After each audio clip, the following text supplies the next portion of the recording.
जयंती मंगलकाली भद्रकाली कपाली दुर्गा शिवा उमा धात्री स्वाहा नमस्ते। ओम काली काली महाकाली काली के पापहारी धर्मात्मक नारायण नमस्ते। मंचे वरिष्ठ সকল বিশিষ্ট অতিথিবৃন্দকে আমার শ্রদ্ধা এবং এই রাজনগরে এই আজকে যে মা কালী মায়ের যে মন্দির উদ্বোধনের যারা আয়োজক কমিটি মেম্বার আছে তাদের সকলকে আমার শ্রদ্ধা নমস্কার জানাই।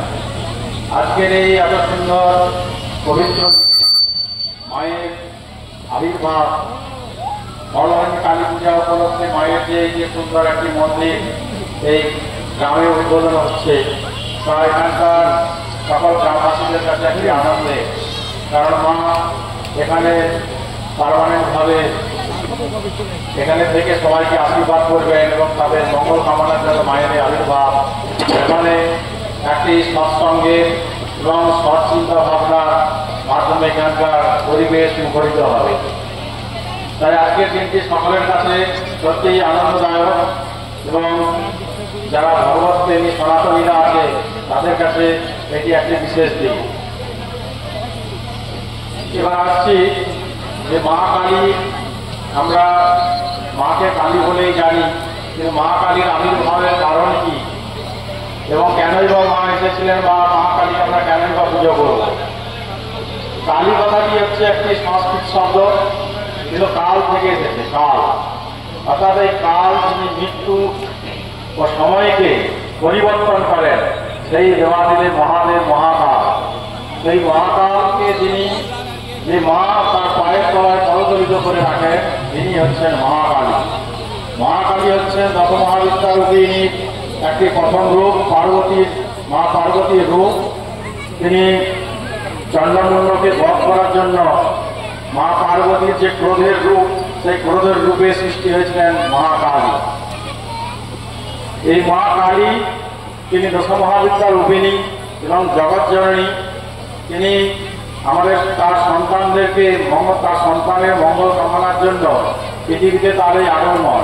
কিন্তু তার এই ক্রোধ মূর্তি শুধু যারা অসুর তাদের বিনাশ করার জন্য, অর্থাৎ যারা জগতের কল্যাণে বাধা দেয় এবং তার সন্তানের সাধন পথে বাধা দেয় সেই অসুরদেরকে বিনাশ করার জন্য তার এই আবির্ভাব। তাই মা কালীকে আমরা সবাই সেই জন্য পুজো করি। আর মা কালী আমাদের অ্যাকচুয়ালি এসেছে মোক্ষ প্রদানকারী দশ মহাবিদ্যা রূপিণী। তিনি চন্দ্রমণ্ডলকে বধ করার জন্য তোমার এই আবির্ভাব। আর মা কালীর যে বিবরণ হিসেবে আমরা বলতে পারি যে মা কালীর হাতে যে খড়গ থাকে সেটাকে বলা হচ্ছে জ্ঞান খড়গ, এবং মায়ের হাতে যে কাঠামুণ্ডটি থাকে সেটি হচ্ছে অহংকারের প্রতীক।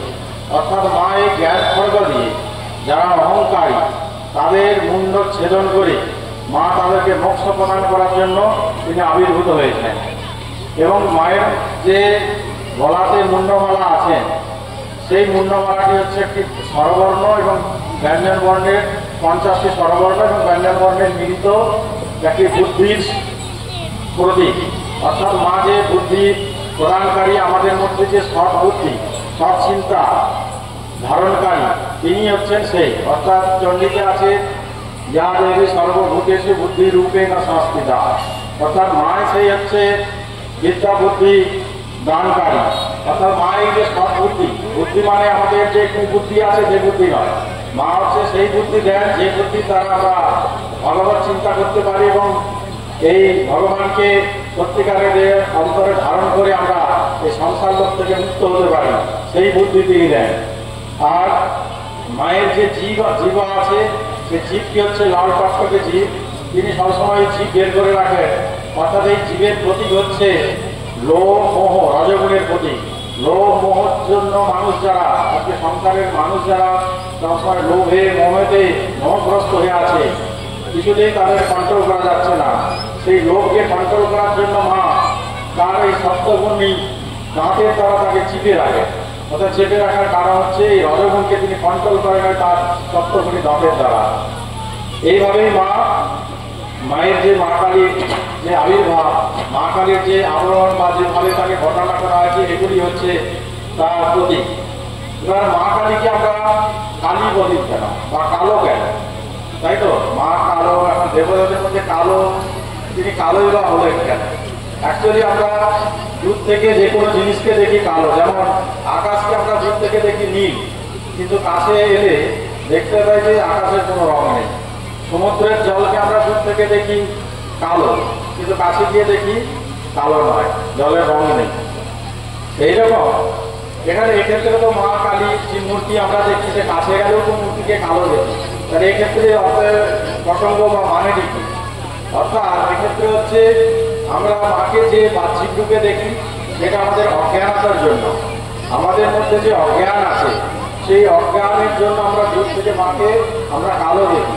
আমাদের মধ্যে মা যখন জ্ঞানের আধার, জ্ঞানের প্রসার ঘটাবে, মা যখন আমাদেরকে জ্ঞান প্রদান করবে, সিদ্ধি প্রদান করবে, তখন আস্তে আস্তে আমাদের এই অন্ধকার কেটে গিয়ে জ্ঞান আসে।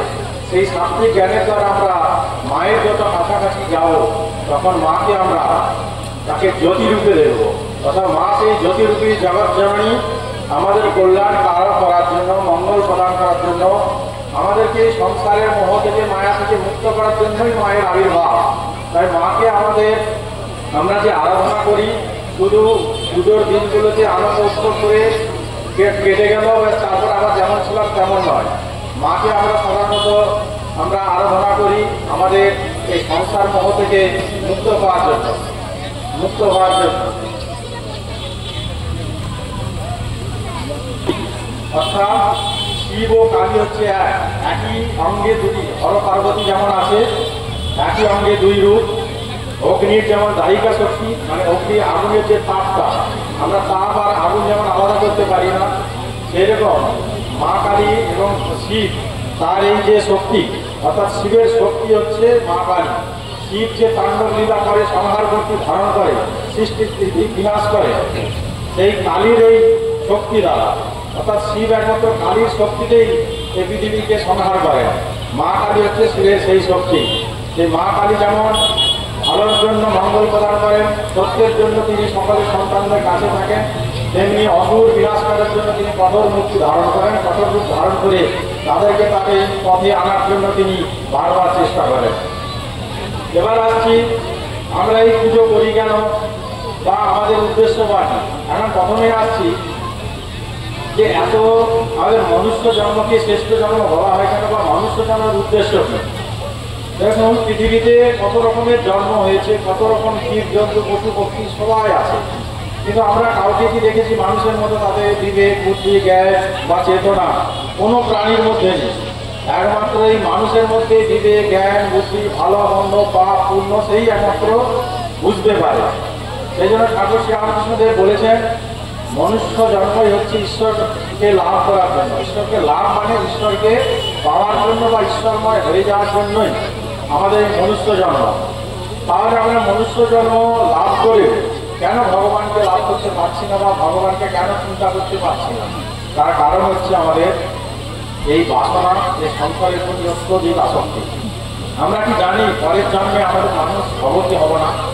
অর্থাৎ ভগবান আমাদেরকে এই 84 লক্ষ জনি পার করে এই শ্রেষ্ঠ মানব জন্ম দিয়েছে কেন?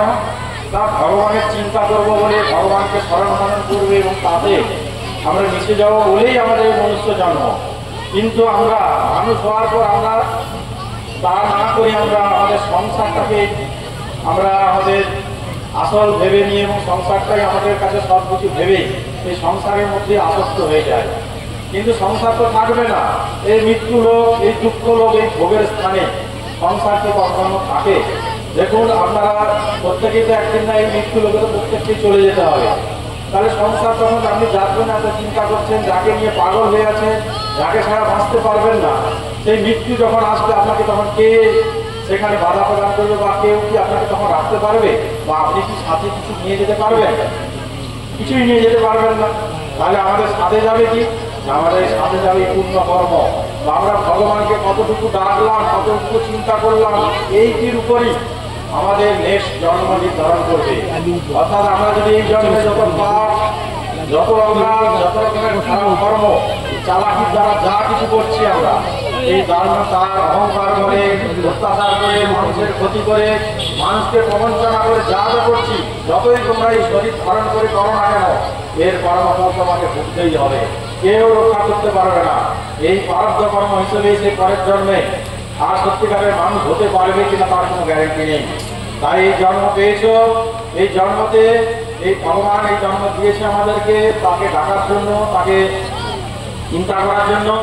যদি আমরা যতটুকু পারি সংসার অবশ্যই করতে হবে, কিন্তু তার সাথে সাথে যদি আমরা শ্রীহরির চিন্তা করি, ভগবানের চিন্তা করে যদি আমার মনকে শুদ্ধ পবিত্র করতে পারি, তাহলে আমরা এই জন্ম থেকে ধন্য হয়ে যাবো, মুক্ত হয়ে যেতে পারবো। কিন্তু এই সংসার থেকে আমরা মুক্ত হতে পারছি না, তার কারণ হচ্ছে আমাদের অত্যধিক আসক্তি এবং সংসারের প্রতি অত্যধিক বাসনা। ঠাকুর শ্রীরামকৃষ্ণদেব বলতেন এখানে 3 রকমের জীব আছে, বদ্ধ জীব, মুমুক্ত জীব আর মুক্ত জীব। ঠাকুর কত সুন্দর কথা বলেছেন একটি সুন্দর উদাহরণের মাধ্যমে। বলছেন পুকুরে যখন জেলেরা জাল টানে, তখন দেখবেন জাল টানার সাথে সাথে কিছু মাছ ধপান ধপান করে লাফ দিয়ে জাল থেকে বেরিয়ে যায়, কিছু মাছ বেরোনোর চেষ্টা করে কিন্তু বেরোতে পারে না, আর কিছু মাছ তারা পাঁকের মধ্যে মুখ খুঁজে বসে থাকে। তারা জানে আমাদের কেউ ধরতে পারবে না, আমরা চুপচাপ আছি, আমরা ভালোই আছি, বেশ আমরা এখানে সুরক্ষা। কিন্তু তারা জানে না জেলেরা যখন জাল টেনে হড়হড় করে উপরে উঠে নিয়ে সেই মাছগুলিকে টেনে ধরবে, তখন সেই জ্ঞান তাদের সেই তাদের মানে সেই এটা আসছে না, বাসনাটা বা সেই চিন্তা ভাবনা তাদের আসছে না। এ তারা উদাহরণে বোঝাচ্ছে যে মাছগুলি জাল টানার সাথে সাথে লাফিয়ে লাফিয়ে জাল থেকে পালাতে চায়, তারা হচ্ছে খুব চতুর, অর্থাৎ তারা মুক্ত জীব। সংসারে দেখবেন এরকম অনেক মানুষ আছে যারা সংসারের জ্ঞান হওয়ার সাথে সাথে তারা বুঝতে পারে সংসারটি হচ্ছে পাপ কুয়া, এই সংসারের মধ্যে পড়লে পরে আমাকে জামাগুলো করতে হবে, মহব্বত করতে হবে, আর বেরোতে পারবো না। তাই তারা সংসার থেকে বেরিয়ে গিয়ে সাধু সন্ন্যাসী বা কোনো রকম ঈশ্বরের সাধন ভজন করার জন্য তারা বেরিয়ে পড়ে। তাই তাদেরকে সংসারে কখনো কেউ বেঁধে রাখতে পারে না, এদেরকে বলা হচ্ছে মুক্ত জীব। আর যারা জালে পড়েও চেষ্টা করছে, কোনো কারণে বেরোতে পারছে না, তাদেরকে মুমুক্ত জীব, অর্থাৎ তাদের খুব চেষ্টা, তারা খুব চেষ্টা করছে। এরকম অনেক মানুষ আছে যারা সাধু সন্ন্যাসী হতে পারেনি বা সাধন পথে যেতে পারেনি, কিন্তু তারা এখন সংসারে থেকে মর্ম বুঝতে পারছে যে আমি ভুল করেছি, আমি যদি এটা আগে বুঝতাম তাহলে অনেক ভালো হতো। সেজন্য তারা খুব চেষ্টা করছে, তার জন্য তারা যতটা পারে সংসারে থেকে ঠাকুরের নাম ভজন করছে। তারা আস্তে আস্তে যদি এই সাধন ভজনকে ধরে রাখতে পারে মৃত্যুর আগে, তাহলে তারা মুক্ত হয়ে যেতে পারে। আর বদ্ধজীব যারা এত দেখার পরেও, অর্থাৎ এই যে সবকিছু আমরা জানছি, সৎসঙ্গ শুনছি, সবাই জানছি যে মনুষ্য জীবনের উদ্দেশ্য সৎকার করো, মানুষের পিছনে লাগো না, পরচর্চা করো না, মানুষের সর্বনাশ করো না, এগুলো তো পাপ হিসেবে চিহ্নিত হবে। যেটুকু তারা বুঝতে তা করতেই আছে, অর্থাৎ বললেও শুনতে চায় না। যে কুমিরের যদি কোনো কাঁটারির আঘাত লাগে, কুমিরের যেমন কিছু হয় না, সেরকম এরা আছে এই বদ্ধজীব, কিছুতেই এরা শুনতে চায় না। তখন এদের মৃত্যুরূপ এই মহাকাল যখন আসে, তখন এদেরকে টেনে হিজড়ের এই সংসার থেকে বের করে দিয়ে নরকলোকে হিসাবের মতো অত্যাচার করে তাদের নরকগামী করে, এবং পরের জন্মগুলো এরকম পশুজনী প্রাপ্ত করে, যাতে ভবিষ্যতে আবার কবে সেই জন্ম মনুষ্য জন্ম পাবে তার কোনো ঠিক ঠিকানা না। তাই এই কলিযুগ হচ্ছে সব থেকে একটি ছোট্ট যুগ, মানে কলিযুগ হচ্ছে স্বল্পায়ু অন্নগত প্রাণ। এই কলিযুগে যা সত্যকে তা না করে ভগবানের চিন্তার জন্য যে মানুষ হাজার হাজার বছর তপস্যা করতো, কঠোর তপস্যা করতো, তাতেও তাদের ঈশ্বর লাভ হতো না।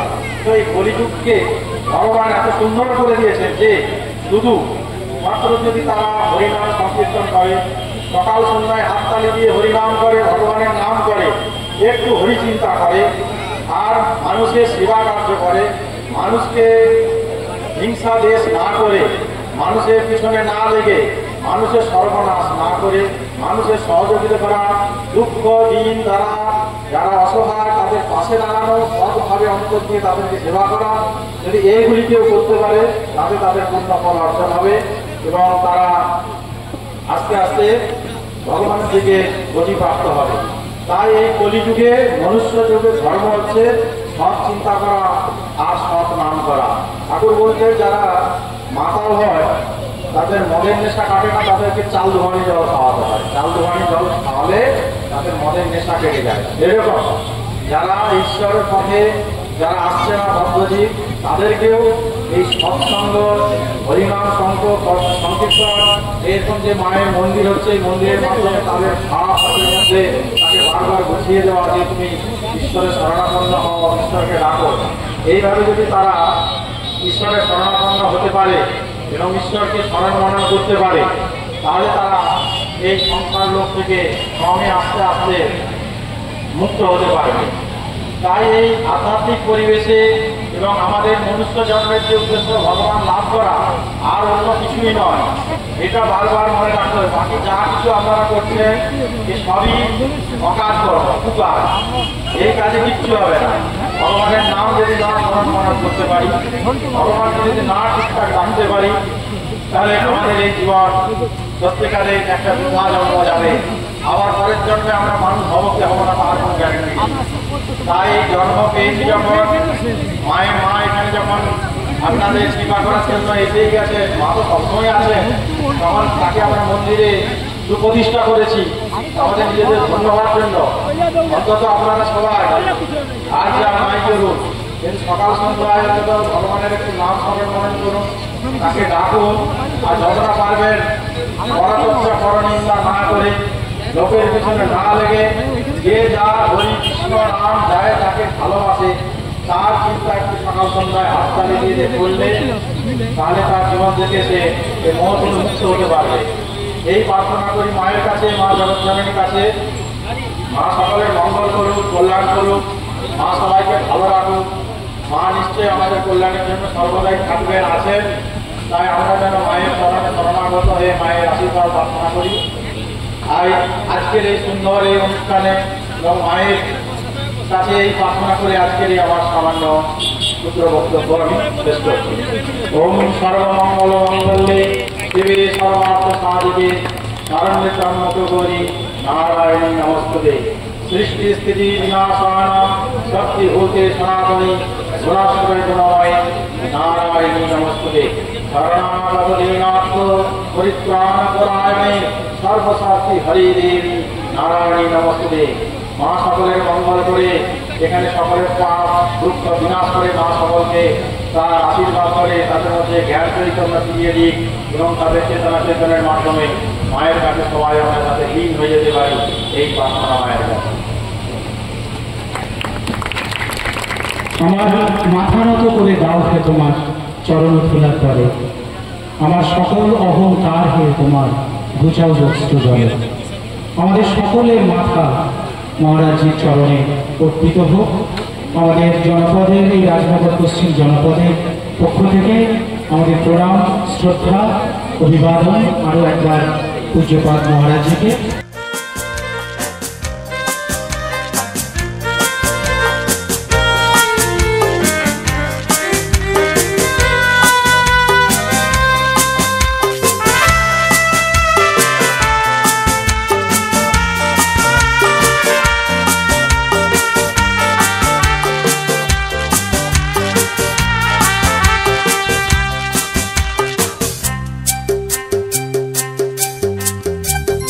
ধরুনি পথে পথে ধুলি হয়ে রয়ে যাব এই কামনায়, আর কিছু না। আগামী পায়ে পায়ে আমিও পৌঁছে যাব সেই ঠিকানায়, আর কিছু না। ধরুনি পথে পথে ধুলি হয়ে রয়ে যাব এই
যেতে যেতে ক্রমে ক্রমে কখনো গেছে থেমে ভেঙে গেছে সব।